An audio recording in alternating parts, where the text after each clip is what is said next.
രാഷ്ട്രീയ ബോധമുള്ള ആളാണ്. സമീപകാലത്ത് ഒരു ഇപ്പം പണ്ടത്ര ഇല്ല. ഇപ്പം മനുഷ്യൻ പ്രസംഗിക്കുമ്പം ഇത്തിരി തുറന്ന് സംസാരിക്കുന്ന അല്ലെങ്കിൽ ചങ്കൂറ്റത്തോടെ സംസാരിക്കുന്ന ഒരാൾ മൈക്ക് വെച്ച് സംസാരിച്ചാൽ 2 ദിവസത്തെ വാർത്തകളുടെ കോള് കിട്ടും. MT സാറ് അവസാന കാലങ്ങളിലൊക്കെ വല്ലപ്പോഴേ മൈക്ക് എടുക്കുള്ളായിരുന്നു. എടുത്തൊരു പ്രസംഗിച്ചിട്ടുണ്ടെങ്കിൽ 2 ദിവസം ന്യൂസിൽ പറഞ്ഞൊരു സ്റ്റേറ്റ്മെന്റ് എങ്കിലും കറങ്ങി നടക്കുന്നുണ്ടാവുമായിരുന്നു. സംശയമില്ല. അപ്പൊ അങ്ങനെ ആളായിരുന്നു. അത് ശ്രദ്ധിച്ചുകൊണ്ട് അപ്പൊ അങ്ങനെ ഈ 2008 തെരഞ്ഞെടുപ്പ് ഈ അദ്ദേഹത്തിന്റെ കേന്ദ്ര സാഹിത്യ അക്കാദമി മത്സരത്തിന്റെ ഭാഗമായിട്ട് അദ്ദേഹം ഉണ്ടായ സമയത്താണ് ഞാനിങ്ങനെ ഇതുപോലെ ഈ ഇങ്ങനൊരു ചോദ്യം ചോദിക്കാന്നൊക്കെ MT ചോദിക്കുക എന്നുള്ളത് അത്ര എളുപ്പമുള്ളൊരു സംഭവമല്ലല്ലോ. എന്നാലും ഞാൻ 2 കൽപ്പിച്ച്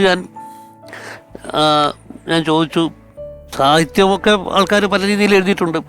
MTയുടെയും ബഷീറിനെയും പറ്റിയിട്ടാണ് മലയാളത്തിൽ ഏറ്റവും കൂടുതൽ പുസ്തകങ്ങളുണ്ടായിട്ട്. 2 പേര് എൻ്റെ ഈ വർക്കിൻ്റെ ഭാഗമായിട്ട് ഞാൻ നടത്തിയിട്ടുള്ളൊരു കണക്കെടുപ്പിൽ 2 പേരെ പറ്റിയിട്ടും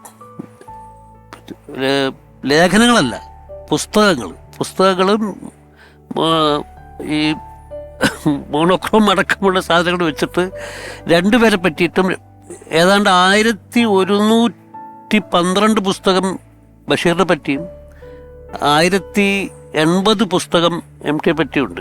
ഇത് മലയാളത്തിൽ MTയുടെ ജീവചരിത്രം എഴുതാൻ വേണ്ടി നിങ്ങളെല്ലാവരും പ്രാപ്തരാണെന്ന് തീരുമാനിച്ചിട്ടുള്ള കുറേ ആൾക്കാരാണ് നമ്മുടെ കൂട്ടത്തിലുള്ളത്.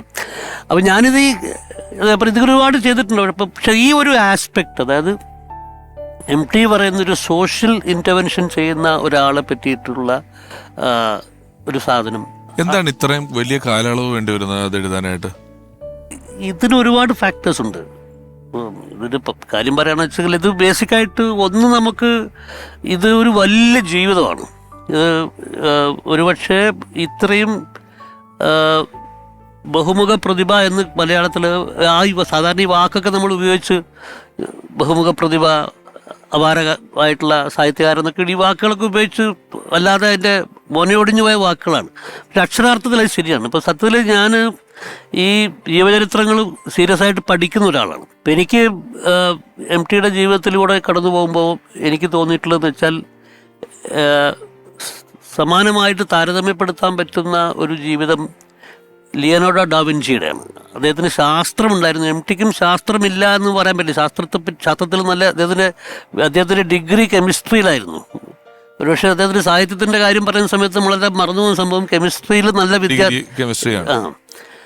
അപ്പോൾ ഇങ്ങനെ ഒരു സമഗ്രമായ അർത്ഥമുള്ള. അപ്പോൾ അതുകൊണ്ട് ഇത് സീരിയസ് ആയിട്ട് ചെയ്യുന്ന ഒരാൾക്ക് എൻ്റെ ഈ പുസ്തകം ആരംഭിക്കുന്നത് തന്നെ വിർജീനിയ വുൾഫിൻ്റെ ഒരു കൊട്ടേഷനിലാണ്.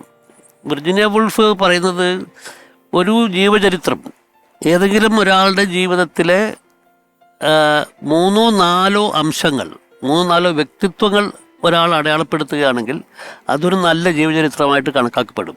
സാധാരണഗതിയിൽ മനുഷ്യർക്കൊരു 100ഓളം വ്യക്തിത്വങ്ങൾ ഓരോ മനുഷ്യരിലും ഉണ്ടാവുമെന്നാണ് വിർജീനിയ വുൾഫ് ഈ റോജർ ഫ്രൈ എന്ന് പറയുന്ന ഒരു വലിയ കലാകാരനെ പറ്റിയുള്ള ജീവചരിത്രം ഓരോ എഴുതുമ്പോൾ പറഞ്ഞ.